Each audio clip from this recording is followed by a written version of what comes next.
بسم اللہ الرحمن الرحیم۔ السلام علیکم۔ روزہ فرض بھی، توفیق بھی، حسرت بھی۔ باجی آپ کا روزہ ہے؟ میں نے کہا ہاں سب کا، ہاں سب کا۔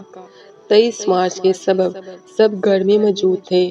وہ مایوسی سے سر جھکا کے جھاڑو لگانے لگی، جیسے ہم سب کا روزے سے ہونا جان کے اسے دکھ ہوا ہو۔ میں کچھ سمجھی تو نہیں، لیکن ایویں پوچھ لیا، کیا تمہارا روزہ ہے؟ دھیرے سے بولی، نہیں۔ کیوں؟ مجھے کسی نے جگایا ہی نہیں۔ اوہ، یہ سائرہ ہے، میری نئی ہیلپر۔ مجھے اس کے بارے میں زیادہ معلوم نہیں ہے۔ رواں مہینے سے میری ہیلپ کے لیے آ رہی ہے۔ میٹرک پاس ہے، 2 بچے ہیں۔ ہمارے ارد گرد کی سوسائٹیز میں زیادہ تر ہیلپر اور مزدور رحیم یار خان سے آتے ہیں۔ کمرشل مارکیٹس کے تمام فلیٹس پہ یہی لوگ کرایہ دار ہیں۔ ان کے پورے کنبے اور خاندان یہیں آباد ہیں۔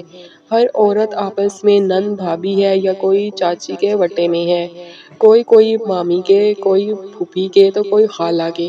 اسی طرح کڑی سے کڑی مل کے سب ایک دوسرے کی کچھ نہ کچھ لگتی ہیں۔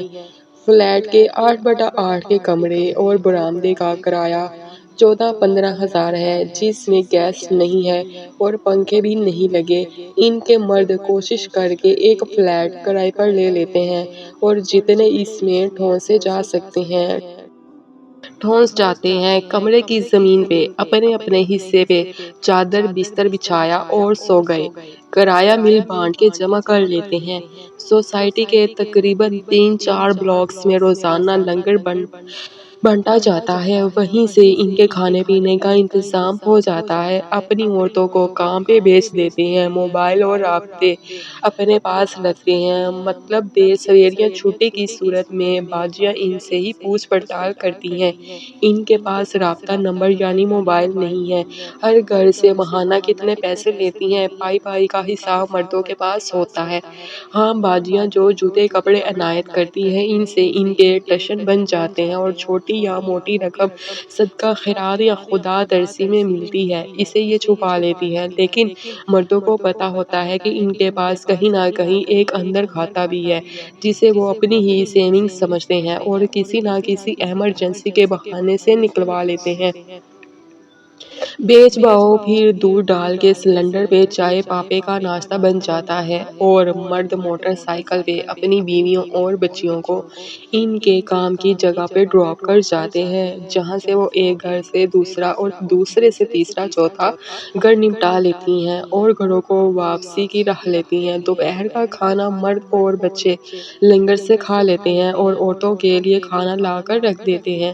عورتیں کام سے واپس آ کے یہی تازہ کھانا کھا کے رب کا شکر ادا کرتی ہیں، تازہ دم ہوتی ہیں، کوئی چائے پانی پیتی ہے، ٹانگوں سے لپٹے بچوں کو چیزی کے لیے 5 یا 10 روپے دیتی ہیں۔ فلیٹس کے نیچے کریانے کی دکانوں پہ ایسے بہت سے چٹھے مٹھے بکتے ہیں جو 5 سے 10 روپے میں آتے ہیں۔ گھر کڑاتے شوق اور رنگین ریپر بچوں کے لیے باعث کشش ہوتے ہیں۔ صبح سے ترسے بچوں کو چون چاٹتی عورتیں گھر کے کاموں میں جٹ جاتی ہیں، کپڑے برتن دھوتی ہیں، کمرے کی صفائی کرتی ہیں اور ایک دوسری کی جوئیں وغیرہ نکالتی ہیں۔ ادھر ادھر کے فلیٹس میں بسے رشتے داروں کی خوشی اور غم میں شریک ہوتی ہیں۔ شام کو ان کے ہاں خوب ریل پیل ہوتی ہے، جیسے جہاز ساحل پہ لنگر انداز ہو یا میدان جنگ میں وقتی طور پر لڑائی موقف ہوئی ہو اور سپاہی ہتھیار رکھ کے زخمیوں کی مرہم پٹی اور ہوائی ضرورت سے فراغت میں مصروف ہوں۔ زیادہ تر مردوں کی کمریں ٹوٹی ہوئی ہیں، سخت درد رہتا ہے، اتنا کہ کام کاج بھی نہیں کر سکتے۔ نشے کی پڑیاں، بیوی کی دال بھر کے مار کٹائی اور مرد عورت کی کمائی ان کا علاج ہے۔ البتہ 24 سے 23 سال تک کی ہر عورت کے سال کے فرق سے 5 سے 6 بچے ہیں۔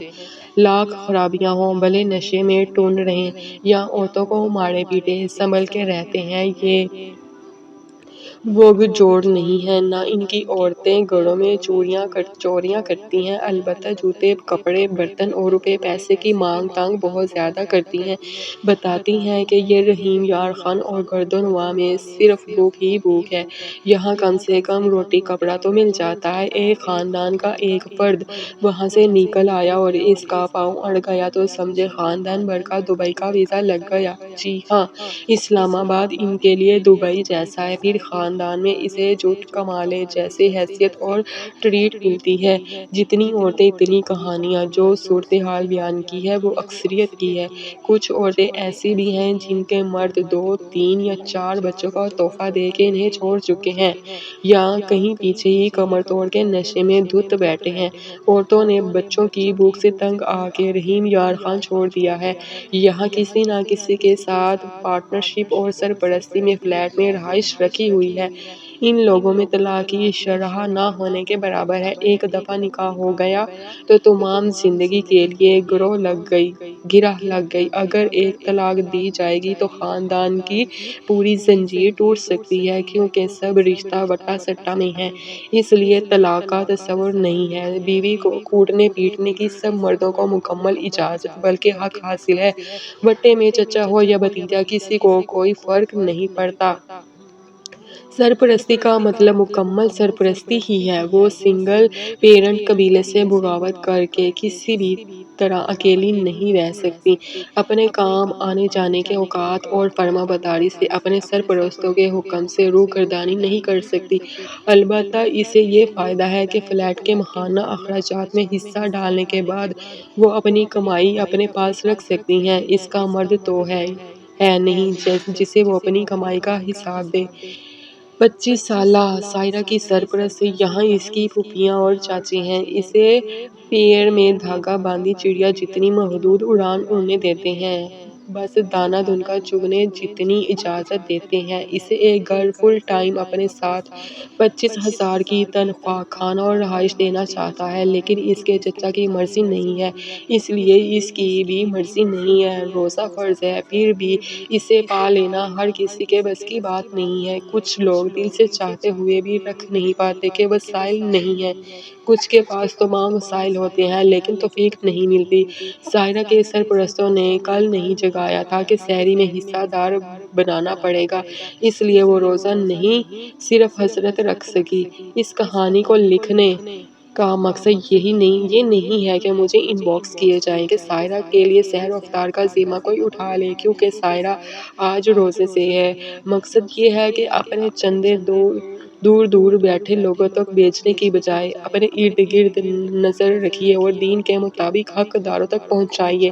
صرف چیک کاٹ کے یا رقم ٹرانسفر کر کے بلائے سر سے نہیں ٹلتی، نہ آپ کا مال پاک ہوتا ہے جب تک آپ ضرورت مند کو خود تلاش کر کے اپنے صدقات و عطیات ان تک نہ پہنچا سکیں۔